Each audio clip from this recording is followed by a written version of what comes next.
Alors, sans plus tarder, on va demander... Without any further ado, we'll ask Dr. Pomeroy to make his presentation. Thank you very much, Merci beaucoup. It's an honor to be here as a University of Saskatchewan professor who does his work on Treaty 6 and Treaty 7 lands in the home of the Métis, so we honor them. I'm here representing the knowledge of over 200 professors at 23 universities across Canada, over 500 collaborators, and over 2,000 researchers and students who are finding solutions to water problems through their work in the Global Water Futures Program, a federally funded study, the largest in the world, led by universities, and the most scientifically productive in the world, and it's in Canada. So this is funded by the Canada First Research Excellence Fund. It is wrapping up right now. We are carrying on the observations of this with the Global Water Futures Observatories project, funded by the, partially by the Canada Foundation for Innovation. I want to note the contributions to modeling that Professors Clark and Petronero made. They're key leads in the modeling program of the Global Water Futures Program and made tremendous advances that are being used around the world in water and environmental prediction. I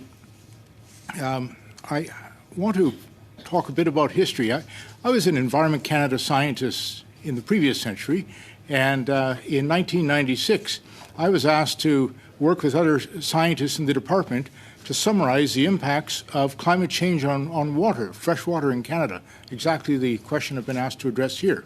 I found my slides the other day. They're kind of old-fashioned, and everything we mentioned in there had not happened yet, and everything we mentioned in there is happening.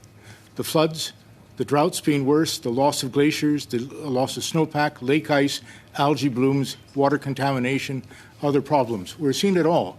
I guess the lesson from that is science can be helpful. Over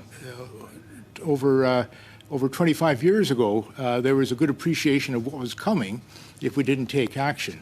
But now we have to take action. 2023 was the hottest year in the planet since instrumented records began, and possibly in 120,000 years, which is most of humanity's history. In Canada, this melted snow and ice, thawed permafrost, burned our forest, and intensified the flow of water through the landscape. Floods were worse, droughts were worse, outside of which the species in our country and our natural environment have ever evolved. This is hurtling us into a dangerous and unfamiliar world where our experience and traditional approaches are no longer provide adequate guidance. Canada has an unprecedented number of water-related disasters. By my estimates, they've exceeded $40 billion in costs since the turn of the century. And those, even worse, I say those water disasters have broken the trust that Canadians once had with their governments to manage their water competently. There is international concern about these changes. The United Nations has instituted an International Year for Glaciers Preservation, which looks at the loss of snow and ice around the world. And this is, of course, defining for Canadian water. In 2023, the snow drought was the prompt to the wildfires, the prairie drought, the hydroelectric shortages, now the depleted groundwater and the restricted water for municipalities that has been endemic across the country. It's from BC to Labrador, from the prairies up into the Arctic. The drought situation this year is looking dire. From the observation stations that I operate in the Canadian Rockies, we have a snowpack at 70% of normal. Last year we had record glacier melt. Our groundwater levels are at record low levels right now. Water reservoirs in the Rockies are 5 meters below where they should be this time of year, and some reservoirs so low that municipalities can't withdraw water through their pipes and have to get water trucked in southern Alberta. Lake Diefenbaker in southern Saskatchewan, which provides water for 70% of the population, received only 28% of its normal inflows last year, something absolutely unprecedented. So we need to pick up our game on fresh water. We need leadership on how dealing with these climate change and drought impacts. And here's a list of things to consider.